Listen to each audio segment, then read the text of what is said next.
Hello and welcome. My name is Alan, and yes, this is a late video because I am over a week behind, but we're getting into it again. Anyway, we're digging into the first couple pieces of Chapter 8, Mastering the Mind. With that, let's hop into this.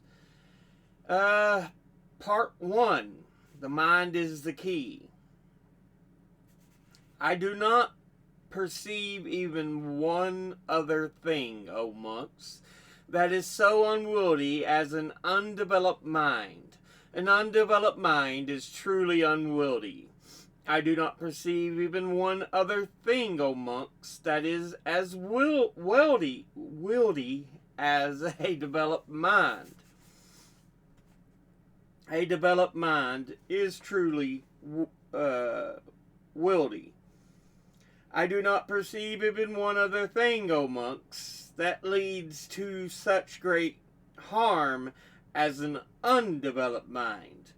An undeveloped mind leads to great harm. I do not perceive even one other thing, O monks, that leads to such great benefit as a developed mind. A developed mind leads to great benefit. I do not perceive even one other thing, O monks, that when undeveloped and uncultivated entails such great suffering as the mind. The mind, when undeveloped and uncultivated, entails great suffering. I do not perceive even one other thing, O monks, that when developed and cultivated entails such great happiness as the mind. The mind, when developed and cultivated, entails great happiness. Section 2. Developing a pair of skills. Part 1. Serenity and insight. Two things, O monks, partake of true knowledge. What two? Serenity and insight. When serenity is developed, what benefit does one experience? The mind is developed. When the mind is developed, what benefit does one experience? All lust is abandoned. When insight is developed, what benefit does one experience? Wisdom is developed. When wisdom is developed, what benefit does one experience? All ignorance is abandoned. A mind defiled by lust is not liberated, and wisdom defiled by ignorance is not developed. Thus, monks, through the fading away of lust, there is liberation of the mind. And through the fading away of ignorance, there is liberation by wisdom. Part 2. Section 2. Thus have I heard, on one occasion, the Venerable Ananda was dwelling at Kosambi in Gosita's monastery. There the Venerable Ananda addressed the monks thus: "Friends." "Yes, friend," the monks replied. Thereupon the Venerable Ananda said, "Friends, whatever monks or nuns declare before me they have attained the final knowledge of arahantship, all these will do so one of 4 ways. What 4? Here, friends, a monk develops insight preceded by serenity. While he thus develops insight preceded by serenity, the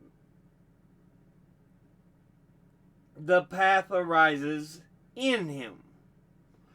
He now pursues, develops, and cultivates that path, and while he may be he is doing so, the fetters are abandoned and the underlying tendencies eliminated.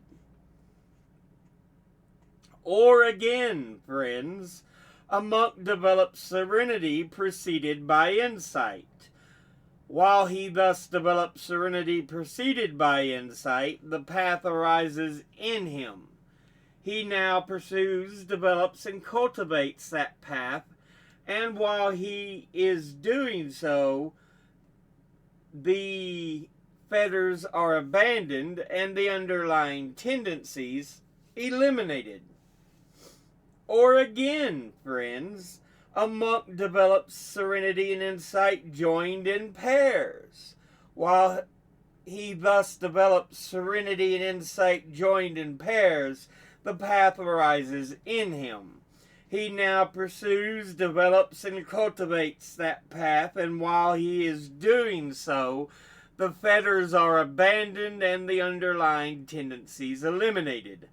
Or again, friends, a monk's mind is seized by agitation about the teaching, but where there comes a time when his mind becomes internally steadied, composed, unified, and concentrated, then the path arises in him.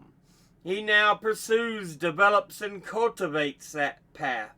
And while he is doing so, the fetters are abandoned and the underlying tendencies eliminated. Friends, whatever monks or nuns declare before me they have attained the final knowledge of arahantship, all these do so in one of four ways. Section 3, Part 3. 4 kinds of persons. These 4 kinds of persons, O monks, are found existing in the world. Here, monks, a certain person gains internal serenity of mind, but does not gain the higher wisdoms of insight into phenomena. Another person gains the higher wisdom of insight into phenomena, but does not gain internal serenity of mind.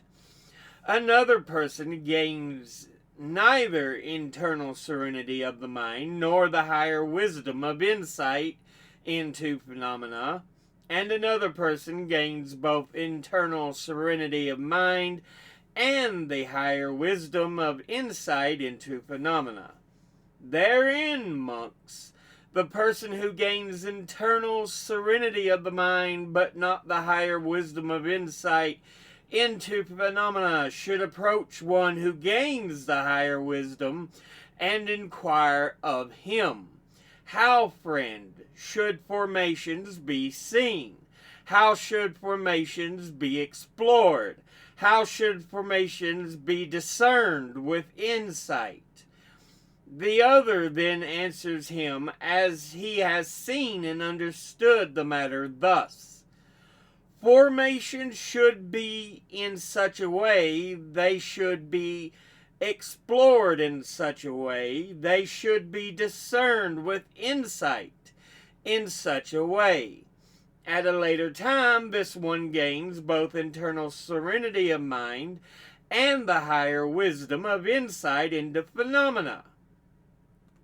Therein, monks, a person who gains the higher wisdom of insight into phenomena, but not internal serenity of the mind, should approach one who gains internal serenity of and inquire of him. How, friend, should the mind be steadied? How should the mind be composed? How should the mind be unified? How should the mind be concentrated? The other then answers him as he has seen and understood the matter thus.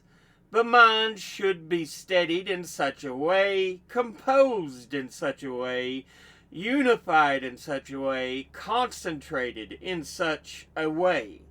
At a later time, thus one gains both internal serenity of mind and higher wisdom of insight into phenomena. Therein, monks, the person who gains neither internal serenity of mind nor the higher wisdom of insight into phenomena should approach one who gains both and inquire of him. How, friend, should the mind be steadied? How should formations be seen? The other then answers him as he has seen and understood the matter thus. The mind should be steadied in such a way. Formation should be seen in such a way. At a later time, this one gains both internal serenity of mind and the higher wisdom of insight into phenomena.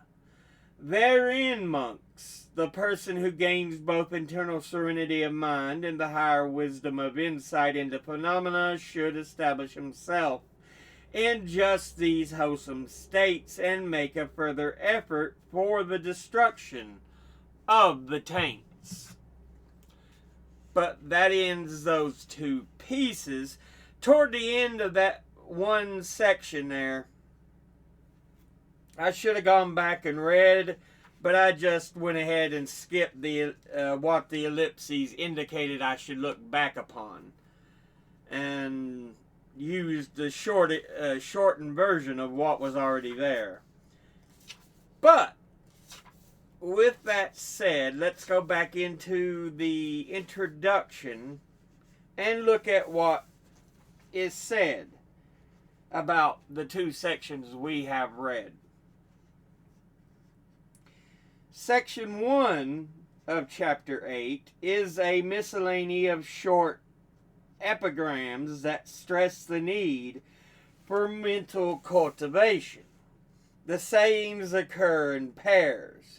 In each pair, the first member signals the dangers of the uncultivated mind. The second extols the benefits of the cultivated mind.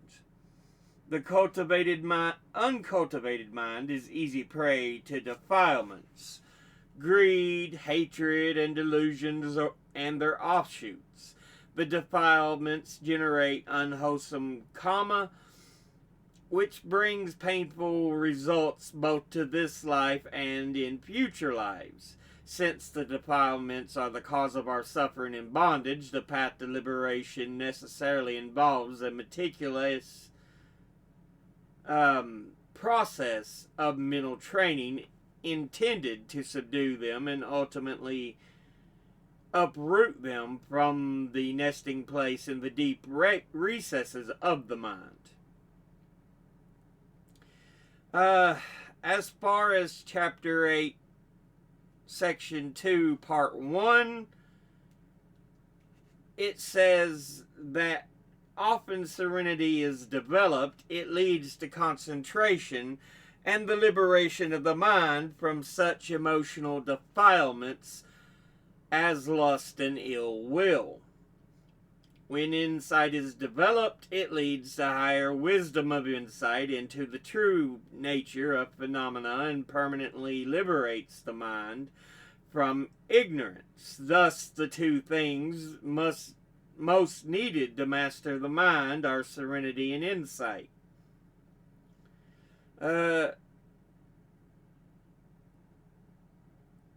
see. Because the aptitudes and meditators differ, several suttas allow for alternative approaches. Chapter 8, Section 2, Part 2 speaks of 4 approaches to mental cultivation. The first approach, the classical one, is to develop serenity first and insight afterward. By serenity, it is meant the jhanas, or according to the Pali commentaries, a state bordering on the jhanas called access or threshold concentration. 2.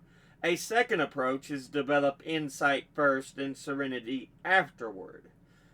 Since there can be no real insight without concentration, such meditators, presumably people with sharp intellectual faculties, must initially use concentration as the basis for acquiring insight into the true characteristics of phenomena. However, it seems that such concentration, though sufficient for insight, is not strong enough to allow for a breakthrough to the supramundane path.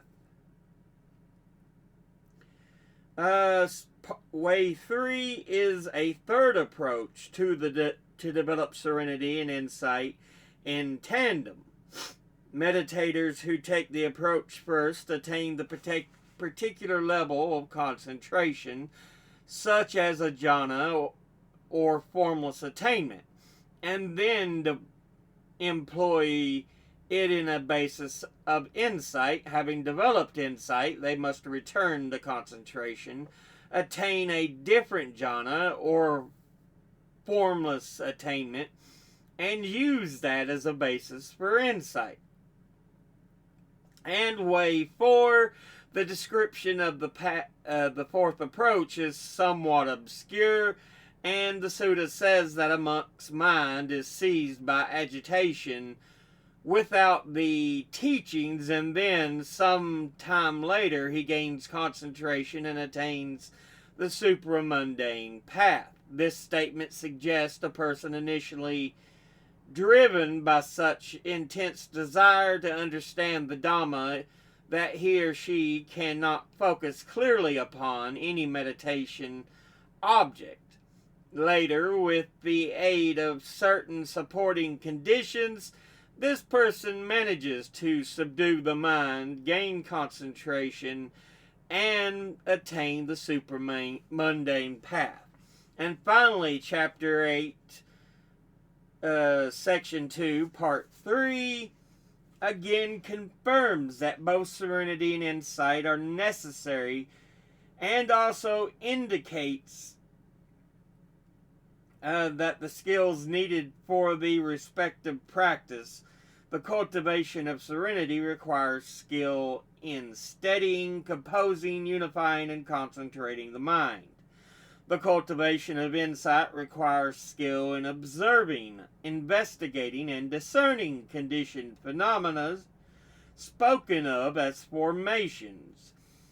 In line with the preceding text, the sutta confirms that some meditators begin by developing internal serenity of mind, others by developing the higher wisdom of insight into phenomena, others by developing both in tandem. But while meditators may start off differently, eventually they must all strike a healthy balance between serenity and insight. The exact point of balance between the two will differ from one person to another. But when a meditator achieves the appropriate balance, serenity and insight join forces to issue in the knowledge and vision the world transcending wisdom, which occurs in the four distinct installments, the four stages of realization, which in sequence permanently destroy ignorance along with the affiliated defilements. Again, Chapter 8, Section 2, Part 2 subsumes these defilements under the expression, the fetters, and underlying tendencies. But that ends that particular part. So, with that, as always, educate thyself. Think, read, study, learn. Someone tells you something you have trouble believing, ask them to cite their sources. Thank you all for watching. I'll see you all in the next one. Until then, later.